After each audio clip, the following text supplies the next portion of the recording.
Hey, what's going on everybody? My name is Richard and welcome back to my channel.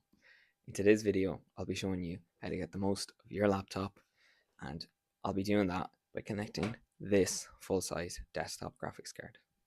My goal for today's video is to transform this business laptop into a mobile gaming workstation. I'll be happy if this laptop can run games smoothly at 1080p, but it should also be able to edit videos and run 3D CAD software, so it should be perfect for students. Just a prerequisite for this video, your laptop is going to need a Thunderbolt port. Mine specifically has Thunderbolt 4. This will work with Thunderbolt 3, just expect lesser performance. I daily drive Ubuntu on my main gaming PC, but sometimes I'd like to play games that have anti-cheat, mainly just Destiny 2. I also travel a lot for my job, so I'm hoping that this will be a good way to game while in hotel rooms. As I mentioned before, my goal for this video is to connect this NVIDIA GTX 1660 Super, the 6GB version, to my laptop. And how will I do that? Well, I'll be connecting it to an eGPU. Specifically, this eGPU I found on AliExpress on sale. Before I do that, I have a bit of cleaning to do on this graphics card because I don't know if you can tell, but it is quite dusty.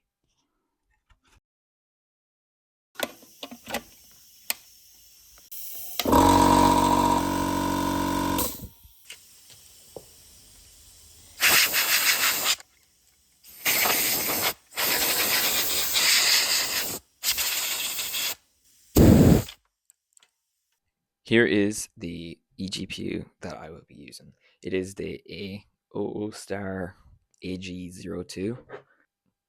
Yeah, so it's the AG02. The difference between the AG01 and the AG02 is that the AG01 only comes with this Oculink port, while the AG02 comes with this Thunderbolt 4 port, along with quite a hefty increase in price. I have linked this specific eGPU in the description if you want to purchase it for yourself. It does come with a removable 800-watt power supply. I'm not entirely sure why it's removable, but the 800 watts is nice for running higher end graphics cards. With the graphics card now cleaner than it was, all I need to do now is just drop it in. Nice. There is one screw that needs to go in to hold this GPU straight, and it goes right here.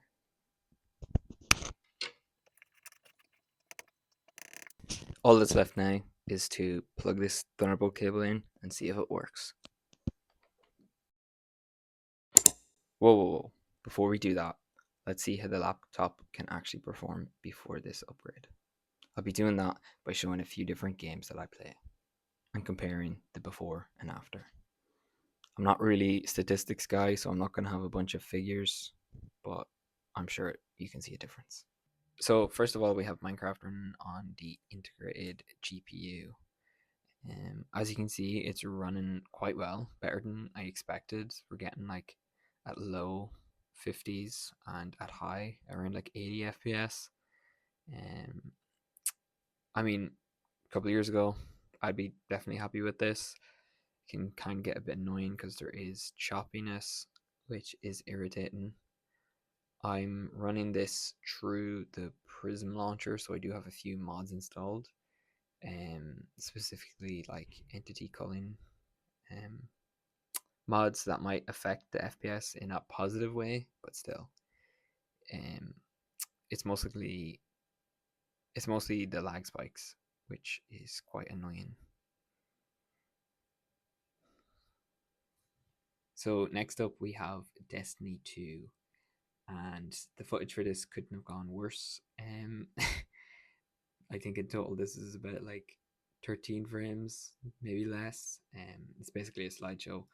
I think that's mostly because of the laptop trying to record while it's also playing Destiny, but from playing it, I was getting, I think, maximum of 15 frames, but on average, I was getting about 10 FPS, so it was not playable at all. Finally, we have Grounded 2. Unlike Destiny, the menus was actually quite bearable. It was running smoothly, but as you can see, when we actually get into the gameplay, it is again quite bad. I don't have an FPS counter for this one, but I think it's literally like 2 FPS, 5 FPS maybe. That's being generous. So yeah, again, it's not great. Getting back to it, let's see what the new graphics card can do. I forgot to plug in the PCIe cable. It took a bit of fiddling with the cables, but the monitor has turned on and it looks to be working. Starting off with Destiny, with the new graphics card, I can see a huge improvement. Um, it does seem to be struggling a bit to maintain 60 FPS, but I'm very happy with this compared to the previous performance. It was pretty much unplayable. We went from around 10 to 15 FPS to 60 plus FPS, which is very playable. Next, we have Grounded 2. While this game is still pretty bad, it is a lot more playable, I think. I chose this game because I knew the graphics card would struggle a bit with this, but it is still quite a huge improvement. We went from a measly 5 FPS to an estimated 30 to 40 FPS. And finally, for Minecraft, we've jumped from a max of 80 FPS up to 200 or 210 plus. We've also gotten rid of the lag spikes, which is very nice because it was quite unplayable before.